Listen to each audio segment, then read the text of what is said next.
సింహరాశి వారికి ఎలా ఉండబోతుందో ఈ వీడియోలో సవివరంగా సంపూర్ణంగా తెలుసుకుందాం. 12 సంవత్సరాల తర్వాత వృషభ రాశిలో శుక్రుడు స్వక్షేత్ర సంచార స్థితి ఉంటూ అక్కడే గురుతో కలిపి సంచారం చేయడం, రాజ్యస్థానంలో ఉన్నప్పుడు ఎలాంటి ఫలితాలు ఉంటాయో ఈ వీడియోలో సవివరంగా సంపూర్ణంగా తెలుసుకుందాం.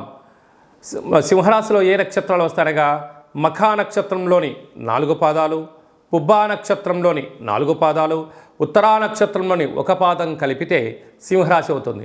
చాలామందికి పుట్టినటువంటి కాల సమయంలో డేటా బర్త్లు లేనటువంటి కారణం వలన పేరు యొక్క మొదటి అక్షరాన్ని అనుసరిస్తూ రాశిని తెలుసుకునే ప్రయత్నం అవుతుంది.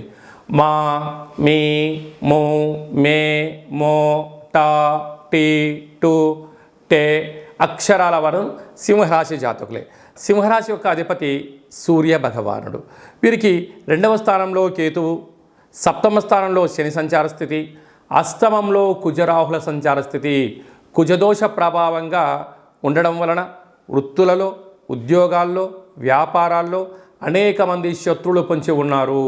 అప్పులు ఇవ్వద్దు, అప్పులు తెచ్చుకోవద్దు. నూతనమైన ఏదైనా పనులు ప్రారంభించాలి అంటున్నప్పుడు కొంతకాలము పనులు వాయిదా వేసుకోవడం ఉత్తమోత్తంగా భావించగలగాలి. తొందరపాటు నిర్ణయం తీసుకున్నారా సర్వము గోవింద అన్న పరిస్థితి అయినా ఆశ్చర్యపోనక్కర్లేదు. సమయం, ధనం వెళ్ళిపోతుంది తప్ప తిరిగి రాదు.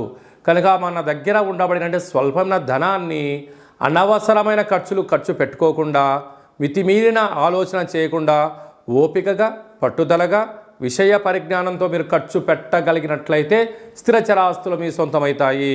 భాగ్యస్థానంలో బుధ శుక్ర సంచార స్థితి.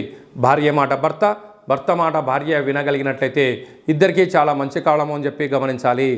రాజ్యస్థానంలో రవి గురు సంచార స్థితితో ప్రారంభమవడం, 20వ తారీఖు నుంచి శుక్ర భగవానుడు తన సొంత గృహానికి సంచారము చేయడం, 12 సంవత్సరముల తర్వాత గురువు అక్కడే ఉంటూ శుక్రుడు కలిసి ఉండడం, వీరిద్దరూ రవితో కలిసి ఉండడం వలన వృత్తులలో, ఉద్యోగాల్లో, వ్యాపారంలో మంచి అవకాశాలు మీ సొంతం అవుతున్నాయి.